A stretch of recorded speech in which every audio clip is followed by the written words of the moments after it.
নমস্কাৰ স্বাগতম এয়া হৈছে সুপাৰ প্ৰাইম ষ্টুডিঅ'ত মই প্ৰাঞ্জল সুদীৰ্ঘ ৩৮ দিনৰ অন্তত অৱশেষত 108 কৰ্মচাৰীৰে আলোচনাত বহিল শ্ৰম আয়ুক্ত বিহুৰ পূৰ্বে 108 কৰ্মচাৰী লাভ কৰিব নৱেম্বৰ মাহৰ দৰমহা কৰ্মচাৰীৰ আন্দোলনৰ পিছতেই বন্ধ কৰি ৰাখিছিল দৰমহা শ্ৰম আয়ুক্তৰ নিৰ্দেশত দৰমহা মুকলি কৰাৰ সিদ্ধান্ত গ্ৰহণ কৰা হয় শ্ৰম আয়ুক্ত কাৰ্যালয়ত অনুষ্ঠিত বৈঠকত উপস্থিত আছিল NHM আৰু EMRI শীৰ্ষ বিষয়া মূলতঃ দৰমহা বৃদ্ধিৰ দাবীৰে আন্দোলনৰ কাৰ্যসূচী গ্ৰহণ কৰা সংগঠনটোৰ দাবীসমূহ পৰ্যালোচনা কৰে শ্ৰম আয়ুক্তই ইয়াৰ লগতে কৰ্মচাৰীসকলৰ দৰমহা বৃদ্ধি বিষয়ত 2 মাহৰ ভিতৰত হ'ব সিদ্ধান্ত অৱশ্যে এই দুই দাবী গ্ৰহণ কৰিলেও ক্ষান্ত নহয় 108 কৰ্মচাৰী সংগঠন দৰমহা বৃদ্ধিৰ সমান্তৰালকৈ চাকৰি ঘূৰাই লাগিব 108 কৰ্মচাৰী য'ত EMRIৰ বিৰুদ্ধে কৰা আন্দোলনৰ পিছতে একাংশক জধে মধে অব্যাহতি দিছিল প্ৰতিষ্ঠানটোৱে যাৰ বাবে সেইসকল কৰ্মচাৰীৰ চাকৰি পুনৰ ঘূৰাই নোপোৱা পৰ্যন্ত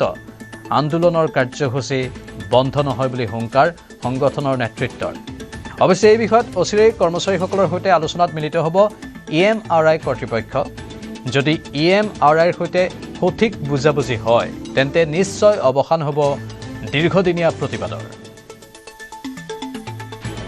68 দিন আমি ধৰ্ণা আমাৰ কৰ্মবিৰতি কৰাৰ পিছত আজি আনুষ্ঠানিকভাৱে প্ৰথম আজি LC ডিপাৰ্টমেণ্টৰ পৰা আমালৈ নিমন্ত্ৰণ কৰিছিল এটা ডিছকাশ্যন কাৰণে অনগোয়িং টপিকছৰ ওপৰত আমি গোটেইখিনি আলোচনা প্ৰায় 3 ঘণ্টা 4 ঘণ্টা জোৰা আলোচনা হ'ল আলোচনাত গোটেই বিষয়বস্তুখিনি আমি উত্থাপন কৰিলোঁ আৰু আমি সজোৰে উত্থাপন কৰিলোঁ আৰু আমি তাত দেখাইও দিলোঁ যে আমাৰ গোটেই যিমান গ্ৰিভেঞ্চেছ আছিলে আমাৰ যিখিনি সমস্যা লৈ আমি আন্দোলনত বহিছোঁ বা প্ৰতিবাদত বহিছোঁ গোটেইখিনি আমাৰ লিগেল আছিলে আৰু আমি এইটো ডিমাণ্ড কৰিব পৰা আমি আইনৰ ভিতৰত থাকি লেবাৰ লছৰ ভিতৰত থাকি ID Act 1947ৰ ভিতৰত থকা ডিছপুটখিনি আজি আমি ইয়াত প্ৰমাণ কৰি থৈ আহিলোঁ আৰু মেনেজমেণ্টে যে মানে অবৈধভাৱে টাৰ্মিনেশ্যন কৰিছে ইভেন কাৰোবাৰ ফুল এণ্ড ফাইনেল ছেটেলমেণ্টো কৰিছে গোটেই প্ৰক্ৰিয়াটো যে মেনেজমেণ্টে অবৈধ কৰিছে এই কথাটো আজি ইয়াত আমি প্ৰমাণ কৰি থৈ আহিছোঁ যাৰ বাবে LC মহোদয়ে ডেপুটি LC মহোদয়ে বাকী আমাৰ যোনখিনি ৱেজেছ আছিলে ৱেজেছৰ ওপৰত তেওঁলোকে 1 মাহ 1.5 মাহ 2 মাহৰ ভিতৰত এটা ৰিভিউ কৰিম বুলি তেওঁলোকে অলৰেডি NHMৰ লগত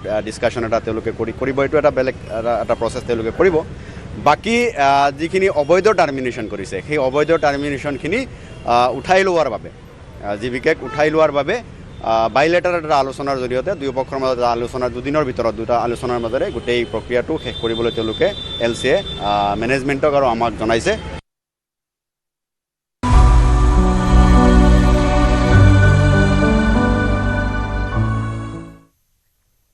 উভালি পৰিল ৰাজ্যিক বিজেপিৰ বটবৃক্ষ ৰাজ্যিক বিজেপিৰ পিতামহ প্ৰবীণ ৰাজনীতিক কবীন্দ্ৰ পুৰকায়স্থৰ দেহাৱসান শিলচৰ মেডিকেল কলেজত চিকিৎসাধীন অৱস্থাত 95 বছৰ বয়সত শেষ নিশ্বাস ত্যাগ কৰে বিজেপি নেতাগৰাকীয়ে মূল্যবোধৰ ৰাজনীতিৰে অসমত বিজেপিৰ উত্থানত প্ৰভূত বৰঙণি যোগোৱা বিজেপিৰ সিংহ পুৰুষগৰাকীৰ বিয়োগত গভীৰ শোক প্ৰকাশ কৰিছে মুখ্যমন্ত্ৰীকে ধৰি বিভিন্নজনে কেন্দ্ৰীয় টেলিকম বিভাগৰ মন্ত্ৰী আছিল কবীন্দ্ৰ পুৰকায়স্থ অটল বিহাৰী বাজপেয়ী চৰকাৰৰ মন্ত্ৰী আছিল নেতাগৰাকী 1998 চনৰ পৰা 1999 চনলৈ অটল বিহাৰী বাজপেয়ী চৰকাৰত ৰাজ্যিক মন্ত্ৰী আছিল কবীন্দ্ৰ পুৰকায়স্থ 1931 চনৰ 15 ডিচেম্বৰত জন্মগ্ৰহণ কৰিছিল কবীন্দ্ৰ পুৰকায়স্থই 1991 আৰু 1998 চনত শিলচৰ লোকসভা সমষ্টিৰ পৰা সাংসদ হৈছিল কবীন্দ্ৰ পুৰকায়স্থ ভাৰতীয় জনতা পাৰ্টিৰ এগৰাকী প্ৰতিষ্ঠাপক কাণ্ডাৰী প্ৰাক্তন কেন্দ্ৰীয় মন্ত্ৰী কবীন্দ্ৰ পুৰকায়স্থৰ প্ৰতি শ্ৰদ্ধা জনাই কাইলৈ 8 জানুৱাৰীত সকলো দলীয় কাৰ্যসূচী বাতিল কৰাৰ লগতে দলীয় কাৰ্যালয়ত দলীয় পতাকা অৰ্ধনমিত কৰি ৰখা হ'ব বুলি জনাইছে ৰাজ্যিক বিজেপিয়ে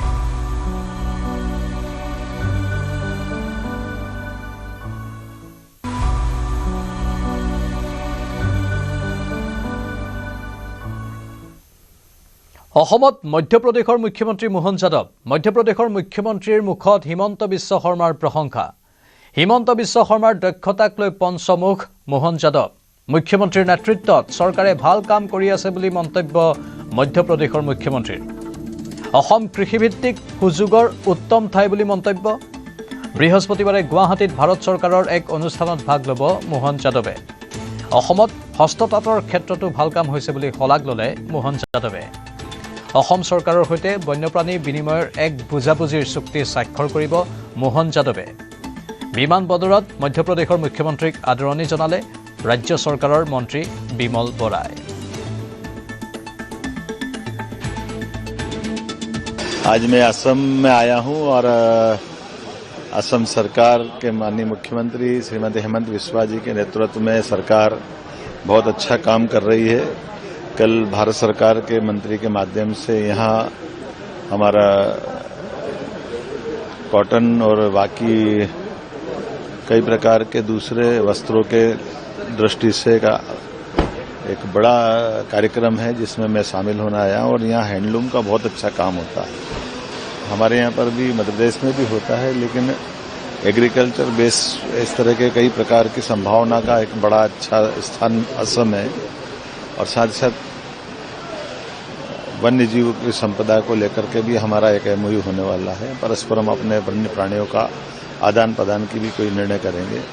मेरी अपनी ओर से असम के सभी प्रदेशवासियों को माननीय प्रधानमंत्री के नेतृत्व में मध्य प्रदेश भी आगे बढ़ रहा है, भगवान करे असम को भी आगे बढ़ाएं, मेरी शुभकामनाएं। ভোটাৰ তালিকাৰ পৰা বাংলাদেশীৰ নাম কটাটোৱে বিজেপিৰ এজেণ্ডা। বাংলাদেশীৰ পৰা বেদখল কৰা ভূমি উদ্ধাৰ কৰাই বিজেপিৰ লক্ষ্য। ভোটাৰ তালিকাৰ পৰা ভোটাৰৰ নাম কটনক লৈ অখিল গগৈয়ে অভিযোগ উত্থাপন কৰাৰ বিতৰ্কক লৈ মন্তব্য মুখ্যমন্ত্ৰীৰ। বিজেপিৰ এজেণ্ডাই শুদ্ধ ভোটাৰ তালিকা। ভোটাৰ তালিকাৰ পৰা কটা যাব লাগিব বাংলাদেশীৰ নাম। বাংলাদেশীৰ পৰা উদ্ধাৰ কৰিব লাগিব মাটি। ইয়াত বিজেপিৰ লুকুৱাবলগীয়া একো নাই। অখিল গগৈ আৰু কংগ্ৰেছক প্ৰত্যুত্তৰ মুখ্যমন্ত্ৰীৰ। 2026 নিৰ্বাচনৰ পূৰ্বে ৰাজ্যত চলি থকা ভোটাৰ তালিকাৰ বিশেষ সংশোধনীৰ প্ৰসংগত গুৰুতৰ অভিযোগ তুলিছিল বিধায়ক অখিল গগৈ। বিজেপিক ভোট নিদিয়া লোকৰ নাম কৰ্তন কৰিবলৈ বিজেপিৰ ৰাজ্যিক সভাপতি দিলীপ শইকীয়াই ভিডিঅ' কনফাৰেন্স যোগে নিৰ্দেশ দিয়া বুলি অভিযোগ তুলিছিল অখিল গগৈ। সেই প্ৰসংগতে এছআৰক লৈ চৰকাৰক তীব্ৰ সমালোচনা কৰিছে প্ৰধান বিৰোধী দল কংগ্ৰেছেও। তাৰ পিছতে অখিল গগৈ আৰু কংগ্ৰেছক উভতি ধৰিছে বিজেপিৰ নেতা মন্ত্ৰীয়ে। বুধবাৰে ধেমাজিত এই প্ৰসংগত প্ৰতিক্ৰিয়া দি মুখ্যমন্ত্ৰীৰ স্পষ্ট কথা, বিজেপিৰ এজেণ্ডাই শুদ্ধ ভোটাৰ তালিকা। এইবোৰ কাম কৰিবলৈ ৰাইজে আমাক ভোট দিছিল বুলিও মন্তব্য মুখ্যমন্ত্ৰীৰ। বিজেপিৰ এজেণ্ডাই শুদ্ধ ভোটাৰ তালিকা। নহ'লে আমি ইমান দিন কি কৰিলোঁ যে বাংলাদেশী নাম ভোটাৰ তালিকাৰ পৰা কাটা যাব লাগে, বাংলাদেশীৰ পৰা মাটি উদ্ধাৰ কৰিব লাগে, এইবিলাকতো আমাৰ এজেণ্ডা। এইটোতো আৰু লুকাবলগীয়া কি আছে? যাতে অবৈধ মিয়াৰ নাম ভোটাৰ লিষ্টত নাথাকে এইটো চোৱাটো আমাৰ দায়িত্ব হয়নে নহয়? অবৈধ মিয়াৰ দখলত যাতে মাটি নাথাকে এইটো চোৱাটো আমাৰ কাম হয়নে নহয়? এইবিলাকতো আমাৰ দায়িত্বই। আৰু এইবিলাক কাম কৰিবৰ কাৰণেতো মানুহে আমাক ভোট দিছিলে। ইমানেই নহয়, মুখ্যমন্ত্ৰীয়ে লগতে ক'লে ভোটাৰ তালিকাৰ পৰা বিদেশীৰ নাম কৰ্তন প্ৰতিজন ভাৰতীয়ৰ কৰ্তব্য। ৰাজ্যৰ খিলঞ্জীয়া জনগণক সন্দেহজনক নাগৰিকৰ তথ্য থাকিলে 678 নম্বৰ ফৰ্ম যোগে সেই অভিযোগ দিবলৈও আহ্বান জনায় মুখ্যমন্ত্ৰী হিমন্ত বিশ্ব শৰ্মাই। এইটো আমাৰ দায়িত্ব যে যদি কোনোবা সন্দেহজনক নাগৰিক আছে, প্ৰত্যেক ভাৰতীয় নাগৰিকে 6 number, 7 number, 8 number form fill up কৰি কমপ্লেইন কৰিব পাৰিব। কিন্তু কমপ্লেইন কৰিলে নামটো কটা নাযায়, তেওঁলৈকে নটিচ যাব, তেওঁ নটিচৰ উত্তৰ দিব পাৰিব। বিৰোধী ক্ষুধাৰ সমালোচনা কৰি মুখ্যমন্ত্ৰীয়ে ক'লে এখন শুদ্ধ ভোটাৰ তালিকা সকলো ৰাজনৈতিক দলৰে দায়িত্ব। যদি কাৰোবাৰ নাম দুটা স্থানত থাকে তেতিয়া কংগ্ৰেছ নেতা ৰাহুল গান্ধীয়ে সংবাদমেল দিবহি বুলিও কংগ্ৰেছক কটাক্ষ মুখ্যমন্ত্ৰীৰ। গতিকে মৃত ব্যক্তি অথবা দুবাৰ নাম থকা লোকৰ নাম ভোটাৰ তালিকাৰ পৰা কৰ্তনৰ বাবে কংগ্ৰেছক চৰকাৰক সহায় কৰিবলৈ আহ্বান জনায় হিমন্ত বিশ্ব শৰ্মাই। কোনোবা মানুহ মৃত্যু হৈছে, তেওঁৰ নামটোতো কাটা যাবই লাগিব। কোনোবা মানুহৰ 2 জাগাত নাম আছে, গুৱাহাটী, ধেমাজিত, এটা নাম কাটা যাব লাগিব। নহ'লে ৰাহুল গান্ধী আহি এইটোৱে প্ৰেছ কনফাৰেন্স কৰিব যে 2 জাগাত নাম আছিলে বুলি। সেইকাৰণে শুদ্ধ ভোটাৰ তালিকা সকলো ৰাজনৈতিক দলৰ দায়িত্ব। মইতো কংগ্ৰেছকো আহ্বান জনাম যে আপোনালোকেও যদি কোনোবা মৃত মানুহৰ নাম ভোটাৰ লিষ্টত আছে, আপোনালোকেও নামবিলাক কটোৱাত চৰকাৰক সহায় কৰক। ইফালে সামাজিক মাধ্যমত দিলীপ শইকীয়াৰ স্ক্ৰীনশ্বট দি অখিল গগৈয়ে তোলা অভিযোগৰ তীব্ৰ প্ৰতিক্ৰিয়া প্ৰকাশ কৰিলে দিলীপ শইকীয়াই। অখিল গগৈৰ তথ্যৰ 5 পইচাৰো দম নাই বুলি কটাক্ষ শইকীয়াৰ। সংবাদ শিৰোনামত থাকিবলৈ অখিলে ৰাইজক বিভ্ৰান্ত কৰাৰ দাবী ৰাজ্যিক বিজেপিৰ সভাপতিজনৰ।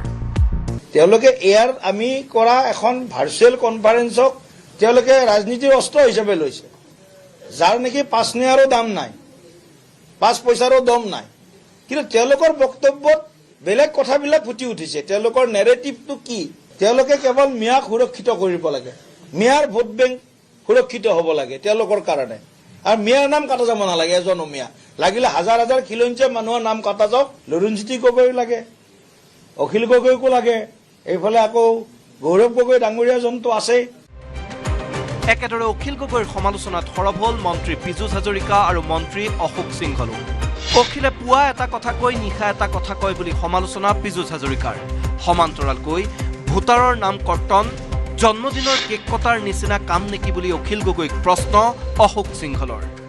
অখিল গগৈ ডাঙৰীয়াই কিমান কথা কৈ থাকে সঁচাই মিছাই, তেখেতৰ কথাৰ কিবা লাগবান আছে নেকি?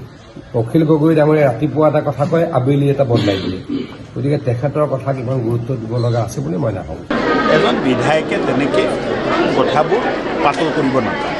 তেখেতে কৈছে 60টা সমষ্টিত বিধায়কক এতিয়া অশোক সিংহলক ভোট কাটাৰ দায়িত্ব দিছে। মোক কেনেকৈ ভোটটো কাটিম ভাই, মোক বুজাই দিয়ক। কিন্তু কিবা কেক কাটিব লাগে নেকি যে মানে মই ভোটটো কাটিব পাৰিম? মুঠৰ ওপৰত অসমত নিৰ্বাচন আয়োগে চলোৱা ভোটাৰ তালিকাৰ বিশেষ সংশোধনীক লৈ বিৰোধীয়ে ৰাজ্যক বিভ্ৰান্ত কৰাৰ অভিযোগ বিজেপিৰ। হয়তো চূড়ান্ত ভোটাৰ তালিকা প্ৰকাশ পালেহে স্পষ্ট হ'ব প্ৰকৃততে কোন সঁচা কোন মিছা। Bureau report, news 18, Assam north east. ইফালে বিজেপিৰ ভোট চুৰিৰ বিৰুদ্ধে গোচৰ তৰিব অখিল গগৈয়ে। বিজেপিৰ বিৰুদ্ধে নিৰ্বাচন আয়োগৰ দ্বাৰস্থ হ'ব অখিল। নিৰ্বাচন আয়োগে ব্যৱস্থা নল'লে আদালতলৈ যোৱাৰ হুংকাৰ অখিল গগৈৰ। দিলীপ শইকীয়াৰ ভিচিৰ ভিডিঅ' ফুটেজ সংগ্ৰহ কৰাৰ দাবী অখিলৰ।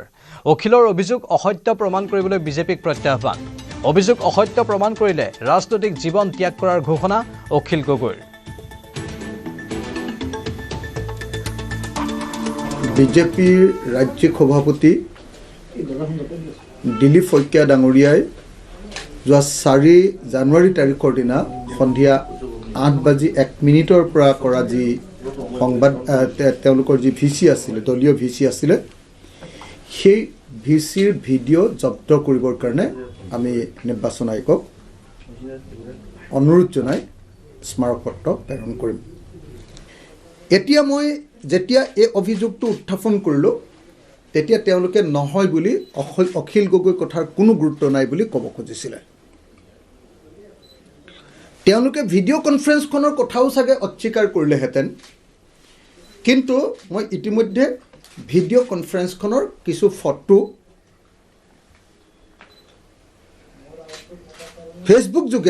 ফেচবুকত পোষ্ট কৰি দিয়াৰ কাৰণে তেওঁলোকে সেই সময়ত যে ভিডিঅ' কনফাৰেন্স হৈছিলে সেইটো অস্বীকাৰ কৰিব নোৱাৰিলে।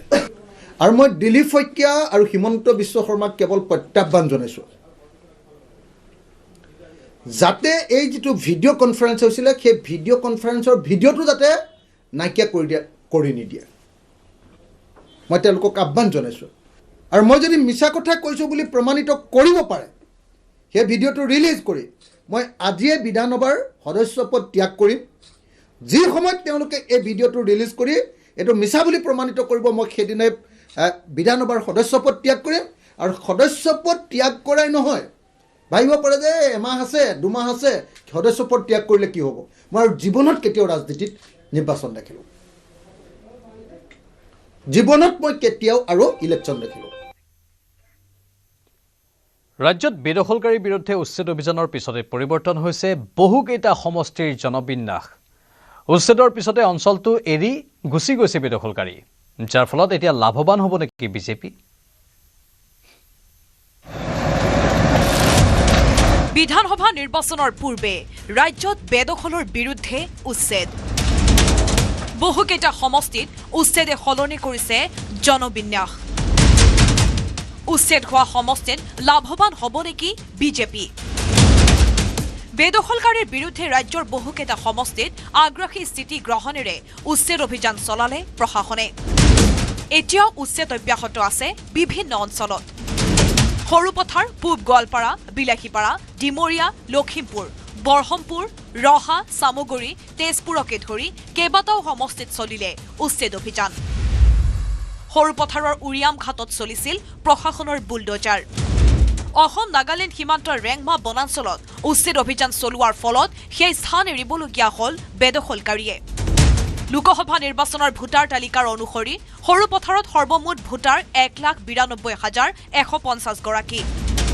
যদিহে লোকসভা নিৰ্বাচনৰ পৰিসংখ্যা মতে চাওঁ তেন্তে উচ্ছেদৰ পিছত সৰু পথাৰত ভোটাৰৰ সংখ্যা হ্ৰাস পাব 1,80,000লৈ। কিয়নো ভোটাৰ তালিকাৰ পৰা 12,000 বেদখলকাৰীৰ নাম কৰ্তন। মুখ্যমন্ত্ৰী হিমন্ত বিশ্ব শৰ্মায়ো কৰিছে এই সন্দৰ্ভত মন্তব্য। উচ্ছেদিত লোকসকল য'ৰ পৰা উচ্ছেদ হৈছে তাততো তেওঁলোক ভোটাৰ তালিকাত নাম থাকিব নোৱাৰে। ঘৰ থাকিলেহে ভোটাৰ তালিকাত নাম থাকে, যদি ঘৰে নাথাকে তেতিয়াহ'লে নাম কেনেকৈ থাকিব। কিন্তু তেওঁলোকে য'ত গৈ এতিয়া নেক্সট থাকিবগৈ, যি জেগালৈকে উঠি যাব সেই জেগাত তেওঁলোকৰ নাম সোমাব পাৰে। কিন্তু যি জেগাৰ পৰা উচ্ছেদ হ'ল তাতে যিহেতু তেওঁলোকৰ ঘৰে নাই, লাইটো নাই, ঘৰো নাই, পানীও নাই, তেওঁ ৰাতি নাথাকেও, গতিকে তেওঁৰ নাম সেই জেগাত সোমাব নোৱাৰে। যেনেকৈ উৰিয়াম ঘাটত এতিয়া 11,000 মানুহৰ নাম নোহোৱা হৈ গ'ল। গোৱালপাৰা পূব সমষ্টিতো ব্যাপক হাৰত বনভূমিত চলিল উচ্ছেদ অভিযান। গোৱালপাৰা পূব সমষ্টিত হাছিলা বিলত 800 পৰিয়ালক উচ্ছেদ। দহিকতা বনাঞ্চলত 550টা পৰিয়ালক উচ্ছেদ। আশুডুবিত 138টা পৰিয়ালক উচ্ছেদ চলালে প্ৰশাসনে। প্ৰশাসনে চলোৱা ব্যাপক উচ্ছেদে গোৱালপাৰা পূব সমষ্টিটো নিৰ্বাচনৰ ফলাফলত প্ৰভাৱ পেলোৱাৰ সম্ভাৱনা। তেজপুৰ সমষ্টিৰ বুঢ়াচাপৰি বনাঞ্চলত চলিল উচ্ছেদ। অৱশ্যে বুঢ়াচাপৰিৰ অধিকাংশ বেদখলকাৰীয়ে নগাঁও জিলাৰ, একেদৰে লখিমপুৰ সমষ্টিতো চলিল ব্যাপক উচ্ছেদ অভিযান। পাভ সংৰক্ষিত বনাঞ্চলত চলিলে প্ৰশাসনৰ উচ্ছেদ অভিযান। লখিমপুৰ বিধানসভা নিৰ্বাচনতো প্ৰভাৱ পৰিব পাৰে উচ্ছেদৰ। এতিয়া প্ৰশ্ন হ'ল এই উচ্ছেদে কাক সহায় কৰিব, বিজেপি নে বিৰোধী শক্তিক? মুখ্যমন্ত্ৰী হিমন্ত বিশ্ব শৰ্মাই বাৰম্বাৰ দোহাৰিছে যে জাতিৰ সুৰক্ষাৰ স্বাৰ্থত উচ্ছেদ অতি প্ৰয়োজন। মিয়াৰ আগ্ৰাসন ৰোধৰ বাবে উচ্ছেদ চলোৱা হৈছে বুলি মন্তব্য কৰি আহিছে মুখ্যমন্ত্ৰীয়ে। উচ্ছেদৰ নেৰেটিভে বিজেপিক নিৰ্বাচনী ৰাজনীতিত সহায় কৰাৰ সম্ভাৱনাৰ কথা আলোচনা হৈছে ৰাজনৈতিক মহলত। এই উচ্ছেদৰ বিৰোধিতাৰে সময় সময় মন্তব্য কৰিছে কংগ্ৰেছ তথা অন্য বিৰোধী দলকেইটাই। কিন্তু বিধানসভা নিৰ্বাচনত বেদখলকাৰীও গ্ৰহণ কৰি আছে নিৰ্ণায়ক ভূমিকা। কিন্তু বহু সমষ্টিত উচ্ছেদিতৰ নাম ভোটাৰ তালিকাৰ পৰা বাদ পৰাৰ ফলত সলনি হ'ব পাৰে ভোটৰ বিন্যাস। এতিয়া অপেক্ষা বিধানসভা নিৰ্বাচন আৰু ফলাফললৈ। এই নিৰ্বাচনৰ ফলাফলতে প্ৰতিফলিত হ'ব উচ্ছেদৰ প্ৰভাৱ। News desk report, news 18 Assam north east.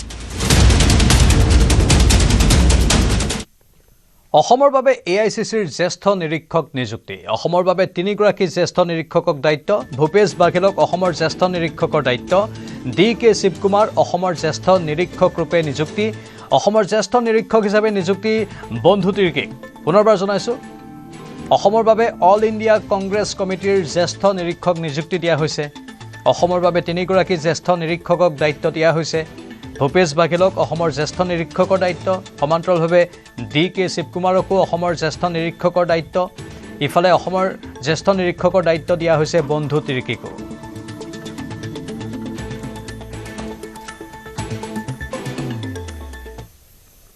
কলিয়াবৰত ভয়ংকৰ দুৰ্ঘটনাৰ পৰা কথম্পি প্ৰাণ ৰক্ষা পৰিল 40জন যাত্ৰীৰ।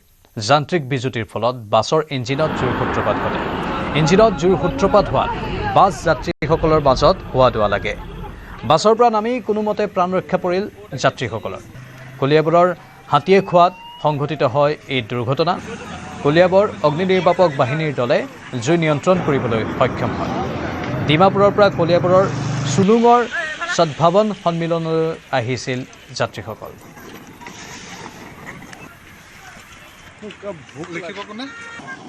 ডিমাপুৰৰ পৰা আহিছিলোঁ, এইখিনি বাটে ধৰক গাড়ীখন আপোনাৰ হিট হৈ গ'ল। তাৰপিছত চব মানুহ দৌৰা ধপাকৈ নামিছে। মই বোলো ৰখক ৰখক, নামিব নালাগে, একো ভয় কৰিব নালাগে। তাৰ নামি গ'ল আৰু গিলাচ ভাঙি পেলাই চব পেচেণ্টাৰ নামিছে। ধৰক কিমান যাত্ৰী আছে? 40জন আছে। ক'ৰ পৰা ক'লৈ আহিছে? ডিমাপুৰৰ পৰা তেজপুৰ। এতিয়া কি হৈছে মানুহ? এই হিট হৈ গৈছে আপোনাৰ ইঞ্জিন। মোবিল ঠিকে আছিলে ধৰক। সন্মিলনলৈ আহি আছিলে নেকি? কি ক'লে? সন্মিলনলৈ আহি আছিলে নেকি? তালৈ আহিছিলে ধৰক, তেজপুৰলৈও আহিছিলে মানুহ ধৰক। কোনোবা আঘাতপ্ৰাপ্ত হৈছিলে? নাই নাই নাই নাই, কোনো আঘাতপ্ৰাপ্ত হোৱা নাই। চব তাত ঠিকে থাকে ঠিকে আছে দাদা জুই কেনেকৈ নুমালে এই আপোনাৰ মেকানিক এজন আহি পেলাই নুমালে ফায়াৰ ব্ৰিগেড আহিছিল ফায়াৰ ব্ৰিগেড আহিছিলে ধৰক মানুহ এজন আহি পেলাই তাৰপিছত কিবা নট চট খুলি পেলাই তাৰপিছত বন্ধ কৰিছে ক'লা ছানগ্লাছ পিন্ধি হাতৰ ফোন কাণত লগাই আদালতত হাজিৰ কোটিটকীয়া ট্ৰেডিং কেলেংকাৰীৰ খলনায়ক বিশাল ফুকন অৱশ্যে অসুস্থতাৰ দোহাই দি আদালতলৈ নাহিল ৰিল ৰাণী সুমি বৰা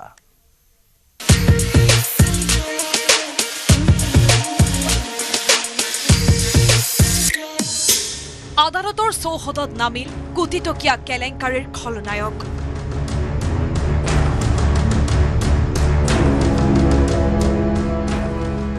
চৌখিন সাজপাৰেৰে এমটি হেক্টৰ গাড়ীৰ পৰা খৰখেদাকৈ আদালতত সোমাল বিশাল ফুকন ক'লা ছানগ্লাছ পিন্ধি হাতৰ ফোন কাণত লগাই কেমেৰাৰ লেন্সৰ পৰা নিজকে লুকুৱাৰ চেষ্টা কৰিলে বিশালে CBIৰ বিশেষ আদালতত আৰম্ভ হোৱা ট্ৰেডিং কেলেংকাৰীৰ বিচাৰ প্ৰক্ৰিয়াত বুধবাৰে হাজিৰ হ'ল বিশাল ফুকন খবৰৰ ভিৰত বিশাল ফুকন নামটো পাহৰণি হৈ পৰিছে নেকি বিশাল ফুকন সুমি বৰা তাৰ্কিক বৰা এই নামকেইটা একেলগে মনলৈ আহিলেই আৰু বহু কথাই আপোনাৰ মনলৈ আহিব কিয়নো 2024 চনটোত মাহৰ পিছত মাহ ধৰি অসমীয়া ৰাইজৰ চৰ্চাৰ বিষয় হৈ পৰিছিল এইকেইটা নাম ট্ৰেডিঙত বিনিয়োগ কৰি কম সময়তে কোটিপতি বনোৱাৰ সপোন দেখুৱাই শ কোটি টকা লুণ্ঠন কৰিছিল এই প্ৰতাৰক গেঙে ৰাইজৰ টকা লুটি বিলাসত ধোৱাৰ দৰে উৰুৱাইছিল টকা ঠগৰ ধনেৰে পতা সুমি তাৰ্কিকৰ ডেষ্টিনেশ্যন ৱেডিং চৰ্চাৰ বিষয় হৈ পৰিছিল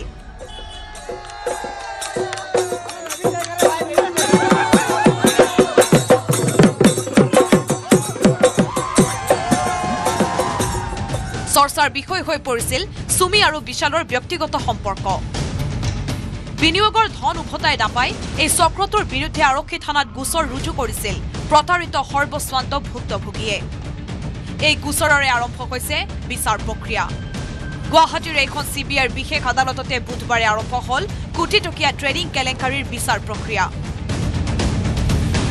কেৱল বিশালেই নহয় ন্যায়াধীশৰ সন্মুখত হাজিৰ হ'ল তাৰ্কিক বৰা আৰু ট্ৰেডিং কেলেংকাৰীৰ আন এক অভিযুক্ত অভিজিৎ চান্দ কিন্তু অজুহাত দেখুৱাই আঁতৰি থাকিল ৰিল ৰাণী সুমি বৰা অসুস্থতাৰ দোহাই দি আদালতলৈ নাহিল সুমি বৰা ৰাজ্যত সংঘটিত হোৱা এই বৃহৎ ট্ৰেডিং কেলেংকাৰীৰ সন্দৰ্ভত ৰুজু হৈছিল প্ৰায় ৪১টাকৈ গোচৰ অসম আৰক্ষীৰ লগতে CBIয়েও সুমি বিশালৰ বিৰুদ্ধে কৰিছিল তদন্ত সুমি বিশালৰ বিৰুদ্ধে CBI বিশেষ আদালতত ৰুজু হৈছিল 29/2025 গোচৰ এই গোচৰটোৰ শুনানিৰ দিনা এইদৰে CBIৰ আদালতত উপস্থিত ট্ৰেডিঙেৰে জড়িত বিশাল তাৰ্কিক আৰু অভিজিৎ চান্দ 12 ডিচেম্বৰৰ পিছত আজিৰ এই দ্বিতীয় শুনানিৰ পিছত চলি থকা গোচৰটোৰ পৰৱৰ্তী শুনানিৰ তাৰিখ আদালতে দিছে 10 ফেব্ৰুৱাৰী 10 তাৰিখে ডেট দিছে 10 জানুৱাৰী 10 ফেব্ৰুৱাৰী 10 ফেব্ৰুৱাৰীত 4 অভিযুক্তক প্ৰদান কৰা হ'ব গোচৰটোৰ চাৰ্জশ্বীট চাৰ্জ ফ্ৰেম হোৱাৰ পাছতে শুনানি প্ৰক্ৰিয়া চলিব CBI বিশেষ আদালতত শুনানিৰ সময়ত আদালতত হাজিৰ হ'ব লাগিব গোচৰটোৰ সাক্ষী তথা ভুক্তভোগীসকল গুৱাহাটীৰ পৰা দীপাংকৰ দাসৰ report news 18 Assam north east অন্ধ্ৰপ্ৰদেশত NHAIয়ে ৰচিলে দুটাকৈ গিনিছ ৱৰ্ল্ড ৰেকৰ্ড অৰ্জন নেশ্যনেল হাইৱে অথৰিটি অফ ইণ্ডিয়াৰ এটা গুৰুত্বপূৰ্ণ পথৰ কৰিডৰ নিৰ্মাণৰ ক্ষেত্ৰত গঢ়ে এই অভিলেখ দেশ আৰু ৰাজ্য উভয়ৰ বাবে এই অভিলেখে কঢ়িয়াই আনিছে গৌৰৱ NHAI মেছাৰ্ছ ৰাজপাথ ইনফ্ৰাকন প্ৰাইভেট লিমিটেডৰ অধীনত 24 ঘণ্টাৰ ভিতৰত 28.95 কিলোমিটাৰ আৰু 10,675 মেট্ৰিক টন বিটুমিনাছ কংক্ৰিট অবিৰতভাৱে স্থাপন কৰি বেংগালুৰু কাডাপা বিজয়ৱাড়া ইকনমিক কৰিডৰ নিৰ্মাণ কৰে এই কৰিডৰ নিৰ্মাণেৰে নেশ্যনেল হাইৱে অথৰিটি অফ ইণ্ডিয়াই লাভ কৰে এই স্বীকৃতি অন্ধ্ৰপ্ৰদেশৰ মুখ্যমন্ত্ৰী এন চন্দ্ৰবাবু নাইডুৱে অসাধাৰণ কৃতিত্বৰ বাবে কেন্দ্ৰীয় চৰকাৰৰ দৃষ্টিভংগীৰ লগতে গড়কাপ্তানি আৰু পৰিবহণ মন্ত্ৰী নীতিন গাডকাৰীৰ প্ৰচেষ্টাৰ শলাগ লয় ৰাজ্যৰ অৰ্থনৈতিক কৰিডৰৰ 2 আৰু 3 নম্বৰ পেকেজত 11 জানুৱাৰীৰ ভিতৰত নেশ্যনেল হাইৱে অথৰিটি অফ ইণ্ডিয়াই আৰু দুটা অভিলেখ গঢ়িবলৈও চেষ্টা চলাইছে বুলি প্ৰকাশ কৰে মুখ্যমন্ত্ৰী নাইডুৱে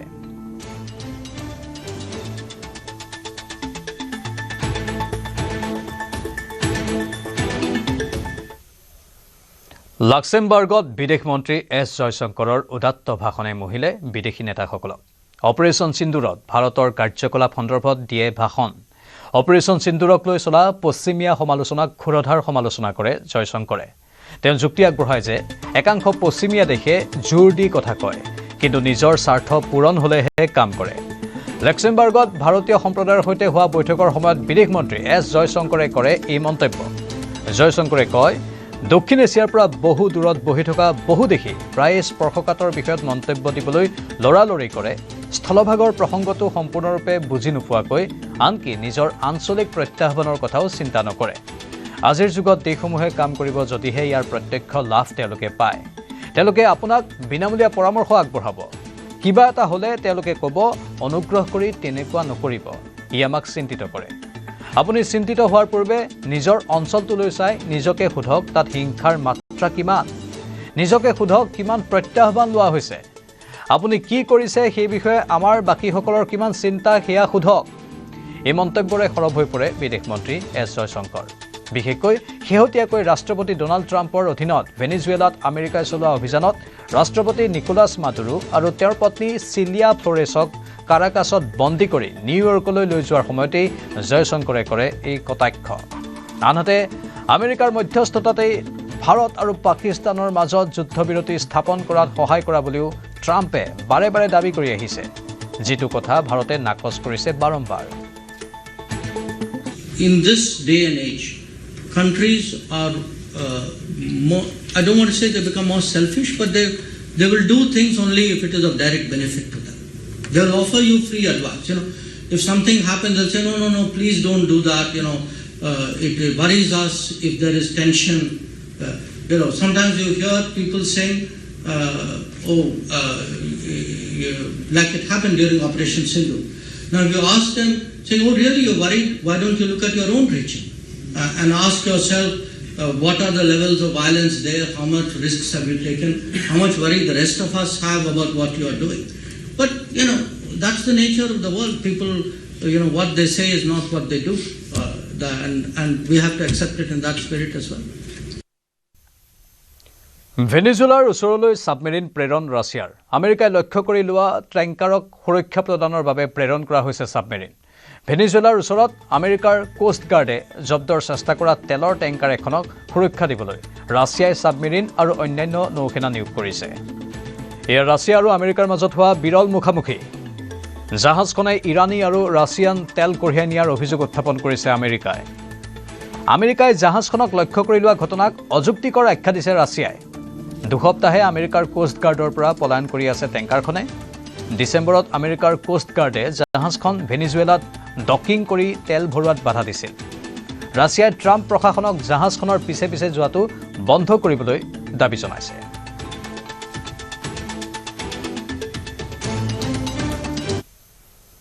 ছাব্বিছৰ বিধানসভা নিৰ্বাচনত অসমত কংগ্ৰেছৰ নিৰ্বাচনী ৰণসিঙা বজাব প্ৰিয়ংকা গান্ধীয়ে। প্ৰিয়ংকা গান্ধীক সন্মুখত লৈ দিছপুৰ দখলৰ বাবে সাজু হৈছে কংগ্ৰেছ।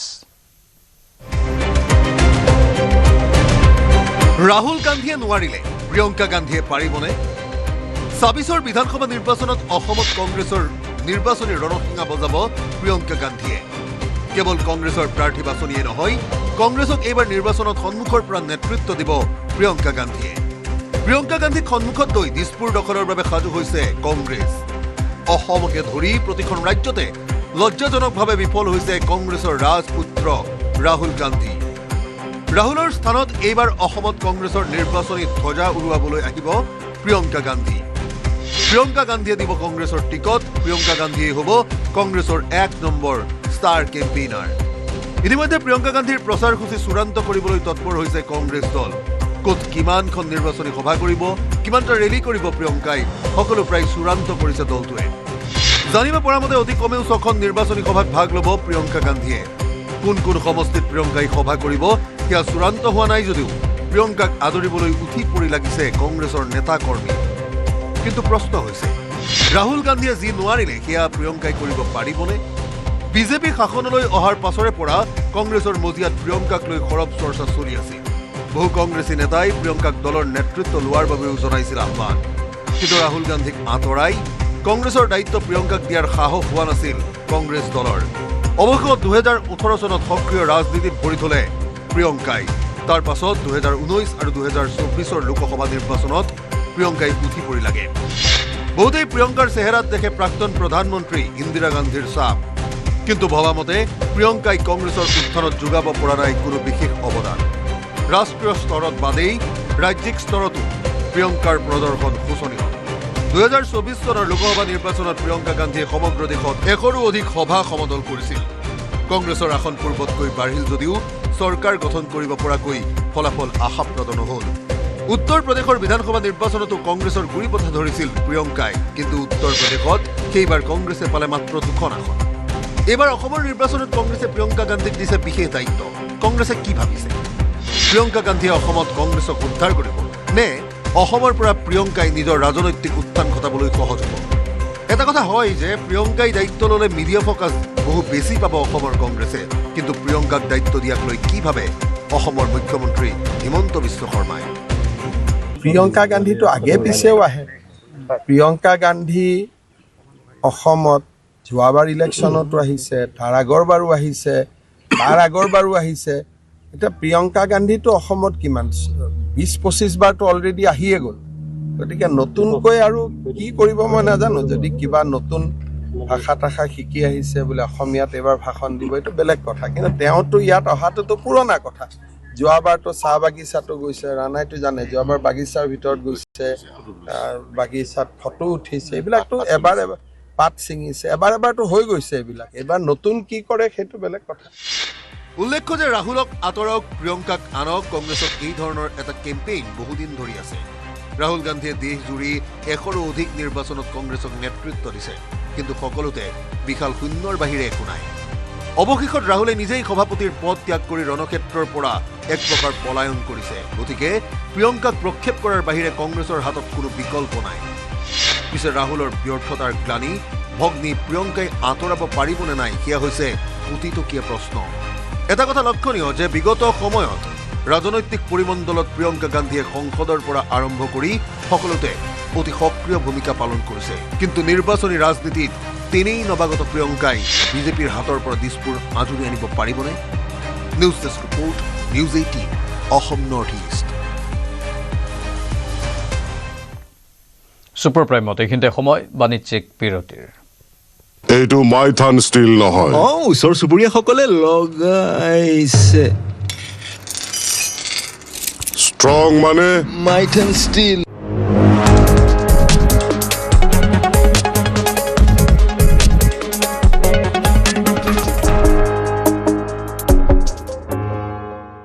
এইটো মাইথান ষ্টিল নহয়। ওচৰ চুবুৰীয়াসকলে লগাইছে। ষ্ট্ৰং মানে মাইথান ষ্টিল। ভোটাৰ তালিকাত ভূত, ডেকা সত্ৰীয়াৰ পৰিয়ালত খাতুন আৰু ইছলামৰ নাম। 2025 চনৰ সংশোধিত ভোটাৰ তালিকা দেখি চকু কপালত উঠিছে ধিঙৰ শ্ৰী শ্ৰী নৰুৱা বালিসত্ৰৰ ডেকা সত্ৰীয়া যাদৱ চন্দ্ৰ দেৱগোস্বামীৰ। ভোটাৰ তালিকাত 163 নম্বৰ ঘৰৰ গৰাকী যাদৱ চন্দ্ৰ দেৱগোস্বামীৰ পৰিয়ালৰ সৈতে নাম সোমাল জহুৰা খাতুন, শ্বহীদুল ইছলাম আৰু ছামিম আনিছা। বালিসত্ৰ গাঁও, বালিসত্ৰ আমাৰ কিচামত পৰে বালিসত্ৰ। তাৰপিছতে মোৰ ঘৰৰ নম্বৰ হ'ল 163। এতিয়া কালিহে মই গম পাইছোঁ কথাটো। 163 এতিয়া মোৰ লগতে আৰু মুছলমান কেইজনমানৰ নাম সোমাইছে বুলি গম পাইছোঁ। আৰু তাৰ লগতে দিছে 163 কখন 1, 2 তেনেকুৱাও দিছে। তো এইটো হ'ব নালাগিছিলে। আমি হ'লোঁ পুৰণা মানুহ, তাৰ মাজত এইবিলাক কেনেকৈ কি সোমাল কি নসোমাল নাজানো। গতিকে এইখিনি এতিয়া শুধৰণি কেনেকৈ কৰে সেইখিনি আহ্বান জনাইছোঁ। শ্ৰী শ্ৰী নৰুৱা বালিসত্ৰৰ ডেকা সত্ৰীয়াৰ পৰিয়ালৰ সৈতে খাতুন আৰু ইছলামৰ নাম সাঙুৰিলে কোনে? ভোটাৰ তালিকাৰ সংশোধনীৰ সৈতে জড়িত থকা বিষয়া কৰ্মচাৰীয়ে নে আন কোনোবাই? যাদৱ চন্দ্ৰ দেৱগোস্বামীৰ পৰিয়ালত জহুৰা খাতুন আৰু শ্বহীদুল ইছলামৰ নাম অন্তৰ্ভুক্ত কৰাসকলক চিনাক্ত কৰি শাস্তি বিহাৰ আহ্বান আছুৰ সভাপতি উৎপল শৰ্মাৰ।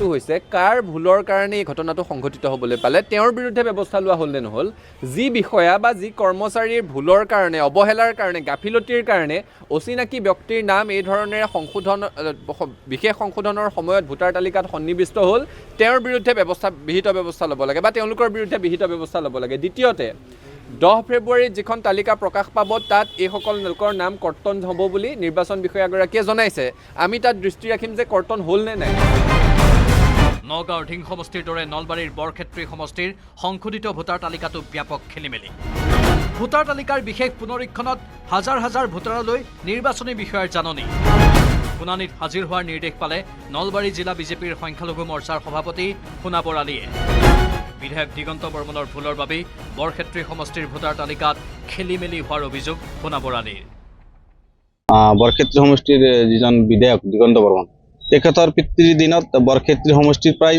3000 অধিক মানুহক চৰাঞ্চলত ভোটাৰ বনাইছিল আৰু পুনৰ তাৰে আবৃত্তি কৰাৰ কাৰণে পুনৰ বৰক্ষেত্ৰী সমষ্টিৰ চৰাঞ্চলৰ যোৱা পঞ্চায়ত নিৰ্বাচনত আপোনালোকে গমেই পাইছে যে মানে ধাৰাবাহিকভাৱে কংগ্ৰেছৰ প্ৰাৰ্থীবিলাক পৰাজয় হৈছে চৰাঞ্চলৰ মানুহে শিক্ষিত হৈছে বুজিব পৰা হৈছে বিজেপিৰ প্ৰতি হোৱাৰ কাৰণে তেখেতৰ ভয় ভাৱ সোমাই গৈছে যাৰ কাৰণে চৰাঞ্চলৰ মানুহখিনিৰ ওপৰত নিৰ্ভয়ভাৱে চমন জাৰি কৰি আছে ভোটাৰ তালিকা প্ৰস্তুত কৰা বিষয়া কৰ্মচাৰী সংবেদনশীল নহলে জিয়াটো ভুগিব লাগিব যাদৱ চন্দ্ৰ দেৱগোস্বামীৰ দৰে শত সহস্ৰ খিলঞ্জীয়া লোকে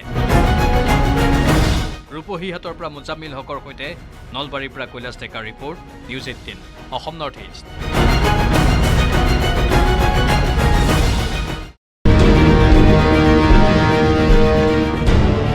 চাবুৱাত অসম গণপৰিষদ সুৰক্ষিত চাবুৱা লাহোৱাল বিধানসভা সমষ্টি এই আঞ্চলিকতাৰ ক্ষেত্ৰত এই অঞ্চলৰ ৰাইজে কেতিয়াও আপোচ কৰা নাই আমাৰ চাবুৱা লাহোৱাল বিধানসভা সমষ্টিত পঞ্চায়তত প্ৰায় আমি 95% আমি বিজয়ী হৈছোঁ 18খন পঞ্চায়তৰ 17খন আমি দখল কৰিছোঁ 6 সমষ্টিত বন্ধুত্বপূৰ্ণ প্ৰতিদ্বন্দ্বিতাৰ চিন্তা অগপ বিজেপিৰ নেতৃত্বৰ কিন্তু দলীয় বিধায়কে নিবিচাৰে বন্ধুত্বপূৰ্ণ প্ৰতিদ্বন্দ্বিতা পূৰ্বৰ দৰে এইবাৰ কোনো সমষ্টিত বন্ধুত্বমূলক প্ৰতিদ্বন্দ্বিতা বিচৰা নাই অগপ কৰ্মী চাবুৱাৰ নিৰ্বাচনী বেলট পেপাৰত হাতীৰ ছবি থাকিব দুটা দিন পূৰ্বে মুখ্যমন্ত্ৰী ডক্টৰ হিমন্ত বিশ্ব শৰ্মাই কৈছিল অসম গণ পৰিষদে ইচ্ছা কৰিলে যিকোনো সমষ্টিতে দিব পাৰিব প্ৰাৰ্থী এজিপিয়ে যিমান টিকট দিব খোজে নিশ্চিতভাৱে দিব পাৰে মুখ্যমন্ত্ৰীৰ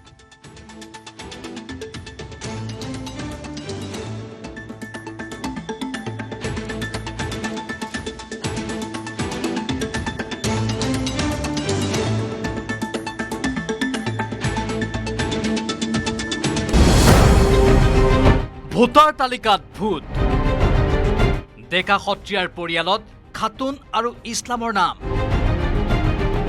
2025 চনৰ সংশোধিত ভোটাৰ তালিকা দেখি চকু কপালত উঠিছে ঢিঙৰ শ্ৰী শ্ৰী নৰুৱা বালিসত্ৰৰ ডেকা সত্ৰীয়া যাদৱ চন্দ্ৰ দেৱগোস্বামীৰ ভোটাৰ তালিকাত 163 নম্বৰ ঘৰৰ গৰাকী যাদৱ চন্দ্ৰ দেৱগোস্বামীৰ পৰিয়ালৰ সৈতে নাম সোমাল জহুৰা খাতুন শহীদুল ইছলাম আৰু শামীম আনিছা বালিসত্ৰ গাঁও বালিসত্ৰ আমাৰ কিচামত পৰে বালিসত্ৰ তাৰপিছতে মোৰ ঘৰৰ নম্বৰ হ'ল 163 এতিয়া কালিহে মই গম পাইছোঁ কথাটো 163 এতিয়া মোৰ লগতে আৰু মুছলমান কেইজনমানৰ নাম সোমাইছে বুলি গম পাইছোঁ আৰু তাৰ লগতে দিছে 163 কখন 1 2 তেনেকুৱাও দিছে তো এইটো হ'ব নালাগিছিলে আমি হ'লো পুৰণা মানুহ তাৰ মাজতে এইবিলাক কেনেকৈ কি সোমাল কি নসোমাল নাজানো গতিকে এইখিনি এতিয়া শুধৰণি কেনেকৈ কৰে সেইখিনি আহ্বান জনাইছোঁ শ্ৰী শ্ৰী নৰুৱা বালিসত্ৰৰ ডেকা সত্ৰীয়াৰ পৰিয়ালৰ সৈতে খাতুন আৰু ইছলামৰ নাম সাঙুৰিলে কোনে ভোটাৰ তালিকাৰ সংশোধনীৰ সৈতে জড়িত থকা বিষয়া কৰ্মচাৰীয়ে নে আন কোনোবাই যাদৱ চন্দ্ৰ দেৱগোস্বামীৰ পৰিয়ালত জহুৰা খাতুন আৰু শহীদুল ইছলামৰ নাম অন্তৰ্ভুক্ত কৰাসকলক চিনাক্ত কৰি শাস্তি বিহাৰ আহ্বান আছুৰ সভাপতি উৎপল শৰ্মাৰ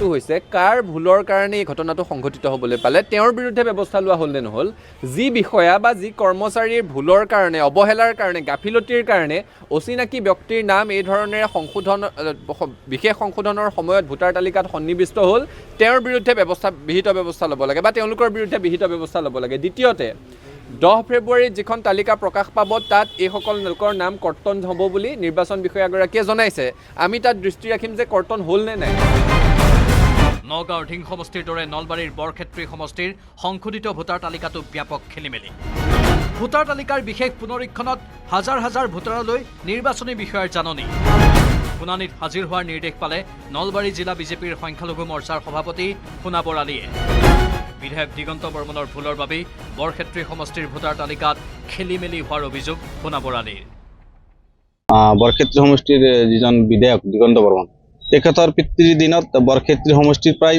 ৩,০০০ অধিক মানুহক চৰাঞ্চলত বি ভোটাৰ বনাইছিল আৰু পুনৰ তাৰে আবৃত্তি কৰাৰ কাৰণে পুনৰ বৰক্ষেত্ৰী সমষ্টিৰ চৰাঞ্চলৰ যোৱা পঞ্চায়ত নিৰ্বাচনত আপোনালোকে গমেই পাইছে যে মানে ধাৰাবাহিকভাৱে কংগ্ৰেছৰ প্ৰাৰ্থীবিলাক পৰাজয় হৈছে চৰাঞ্চলৰ মানুহে শিক্ষিত হৈছে বুজিব পৰা হৈছে বিজেপিৰ প্ৰতি হোৱাৰ কাৰণে তেখেতৰ ভয় ভাৱ সোমাই গৈছে যাৰ কাৰণে চৰাঞ্চলৰ মানুহখিনিৰ ওপৰত নিৰ্ভয়ভাৱে চমন জাৰি কৰি আছে ভোটাৰ তালিকা প্ৰস্তুত কৰা বিষয়া কৰ্মচাৰী সংবেদনশীল নহলে জিয়াটো ভুগিব লাগিব যাদৱ চন্দ্ৰ দেৱগোস্বামীৰ দৰে শত সহস্ৰ খিলঞ্জীয়া লোকে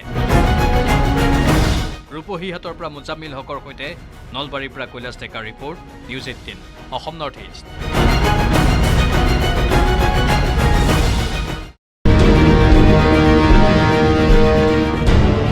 চাবুৱাত অসম গণপৰিষদ সুৰক্ষিত চাবুৱা লাহোৱাল বিধানসভা সমষ্টি এই আঞ্চলিকতাৰ ক্ষেত্ৰত এই অঞ্চলৰ ৰাইজে কেতিয়াও আপোচ কৰা নাই আমাৰ চাবুৱা লাহোৱাল বিধানসভা সমষ্টিত পঞ্চায়তত প্ৰায় আমি 95% আমি বিজয়ী হৈছোঁ 18খন পঞ্চায়তৰ 17খন আমি দখল কৰিছোঁ 6 সমষ্টিত বন্ধুত্বপূৰ্ণ প্ৰতিদ্বন্দ্বিতাৰ চিন্তা অগপ বিজেপিৰ নেতৃত্বৰ কিন্তু দলীয় বিধায়কে নিবিচাৰে বন্ধুত্বপূৰ্ণ প্ৰতিদ্বন্দ্বিতা পূৰ্বৰ দৰে এইবাৰ কোনো সমষ্টিত বন্ধুত্বমূলক প্ৰতিদ্বন্দ্বিতা বিচৰা নাই অগপ কৰ্মী চাবুৱাৰ নিৰ্বাচনী বেলট পেপাৰত হাতীৰ ছবি থাকিব দুটা দিন পূৰ্বে মুখ্যমন্ত্ৰী ডক্টৰ হিমন্ত বিশ্ব শৰ্মাই কৈছিল অসম গণ পৰিষদে ইচ্ছা কৰিলে যিকোনো সমষ্টিতে দিব পাৰিব প্ৰাৰ্থী এজিপিয়ে যিমান টিকট দিব খোজে নিশ্চিতভাৱে দিব পাৰে মুখ্যমন্ত্ৰীৰ এই ঘোষণা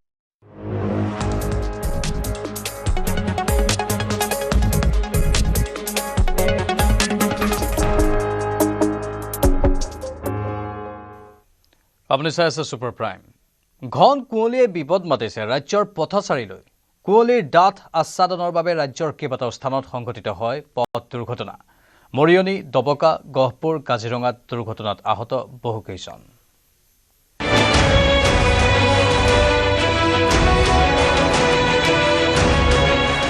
ঘন কুঁৱলীয়ে বিপদ মাতিছে পথচাৰীলৈ কুঁৱলীয়ে বাট ভেটাৰ ফলত ৰাজ্যত ঘটিল কেইবাটাও দুৰ্ঘটনা মৰিয়নিত ৰূপজ্যোতি কুৰ্মীৰ বাহন দুৰ্ঘটনাগ্ৰস্ত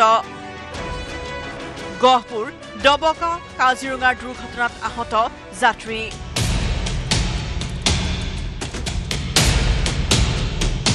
নিশাৰ ভাগত ঘন কুঁৱলীয়ে ঘেৰিছে ৰাজ্যৰ ঘাইপথসমূহ কুঁৱলীৰ ডাঠ আস্বাদনৰ বাবে চকুৰে মনিব নোৱাৰা হৈছে গতিপথ কুঁৱলীৰ প্ৰকোপত ৰাজ্যৰ কেইবাটাও স্থানত সংঘটিত হৈছে পথ দুৰ্ঘটনা একো নেদেখি মৰিয়নিত দুৰ্ঘটনাগ্ৰস্ত হয় বিধায়ক ৰূপজ্যোতি কুৰ্মীৰ বাহন যোৰহাট মৰিয়নিৰ পথৰ পুখুৰীয়াত পুৱতি নিশা 1:30 বজাত এজাক ঘৰচীয়া মহক খুন্দিয়াই কুৰ্মীৰ AS03 AN 9111 নম্বৰৰ থাৰ বাহনখনে কুঁৱলীৰ বাবে সংঘটিত দুৰ্ঘটনাত কথমপি প্ৰাণ ৰক্ষা পৰিছে বিধায়কগৰাকীৰ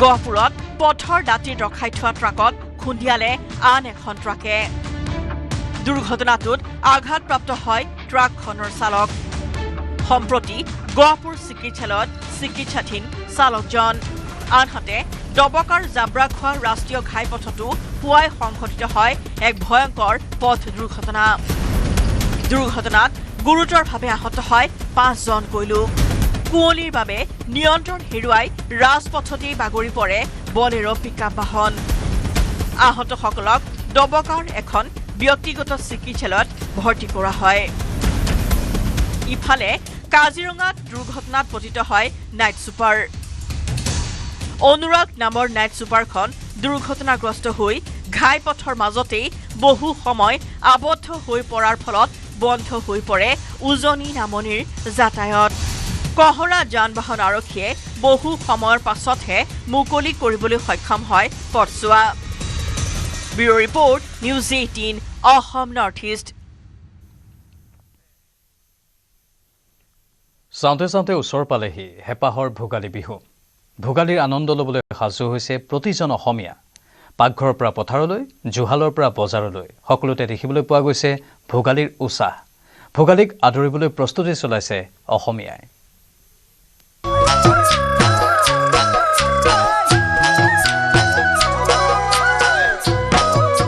শীতৰ হেতেলি ঠেলি ভোগৰ লৈ নঙলামুখত ভোগালী।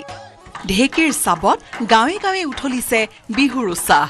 পাকঘৰৰ পৰা পথাৰলৈ, জুহালৰ পৰা বজাৰলৈ ভোগালীক আদৰিবলৈ ভীষণ প্ৰস্তুতি অসমীয়াৰ।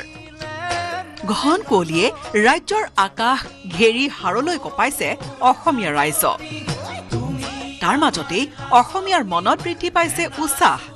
আৰু মাত্ৰ কেইটামান দিন, শীতৰ সেউতা ফালি ভোগৰ উমেৰে জীপাল হ'ব প্ৰতিজন অসমীয়া।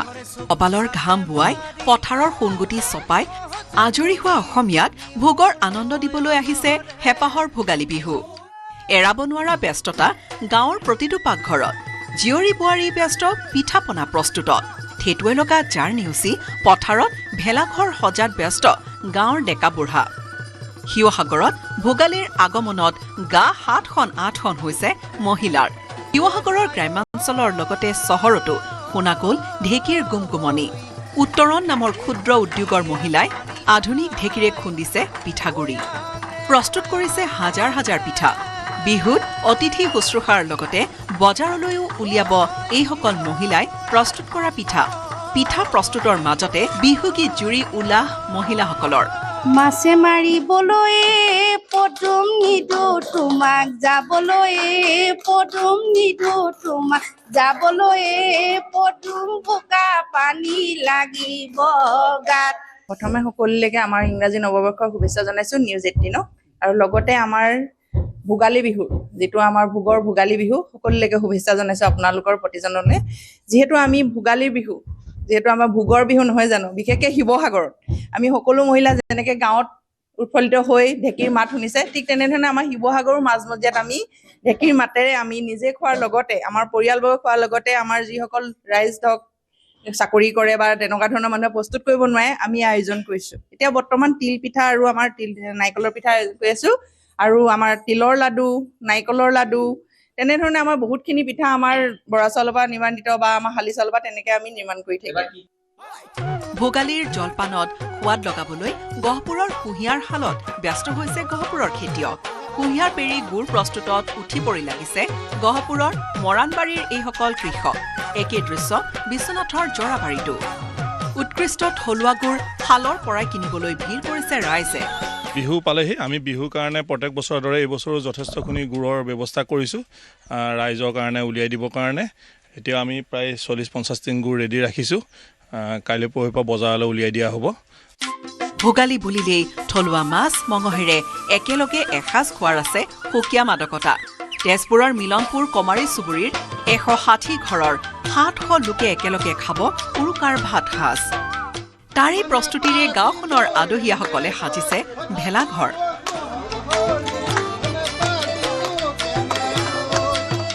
পৰিছে ভোজ ভাতৰ আলচ। প্ৰায় মানে 1800 চনমানৰ পৰা চলি আহিছে, গতিকে এইটো আমাৰ পৰম্পৰা হিচাপে চলি আহিছে। আমাৰ মানে কি ভেলাঘৰ বনোৱা হয়, মেজিঘৰ বা বেৰীঘৰ আমাৰ নবনায়, আমাৰ ভেলাঘৰেই বনায়। আমাৰ অতীজৰ পৰা তেনেকেই চলি আহিছে। আৰু আমাৰ উৰুকাৰ আগৰ দিনাখন আমাৰ ভোজ খাই গোটেই ৰাইজে মিলি পেলাই। কিমান মান ৰাইজ আছে? আমাৰ প্ৰায় 160 ঘৰমান মানুহ আছে। আৰু 600-700 মান মানুহ হয়। এইবাৰ কিহৰ আয়োজন? এইবাৰ আমাৰ মাছৰে খাম, আমি চিতল মাছৰে খাম। গাঁৱৰ পথাৰত কাৰেংঘৰৰ আৰ্হিত ভেলাঘৰ প্ৰস্তুত কৰাত ব্যস্ত নলবাৰীৰ মাকৰাপাৰৰ এইসকল যুৱক। প্ৰাণৰ শিল্পী জুবিন গাৰ্গক সুঁৱৰি নৰাৰে সাজিছে গীটাৰ।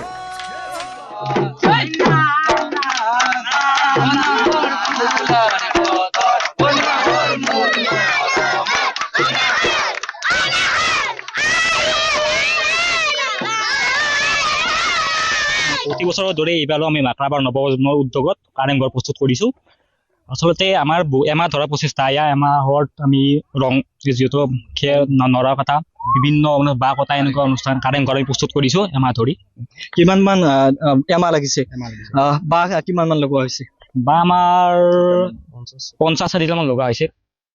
ইফালে ভোগালী বিহুৰ পিঠা পনাৰে ভৰিছে বজাৰ। নানাবিধ পিঠাৰ লগতে চিৰা, বৰা চাউল, গুড়েৰে ভৰিছে নাৰেংগীৰ কলংপাৰ বজাৰ।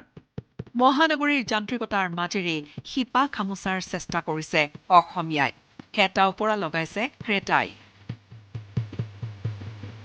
মাজত কেইটামান সুকোমল দিন পাৰ হ'লে উদযাপন হ'ব হেঁপাহৰ ভোগালী।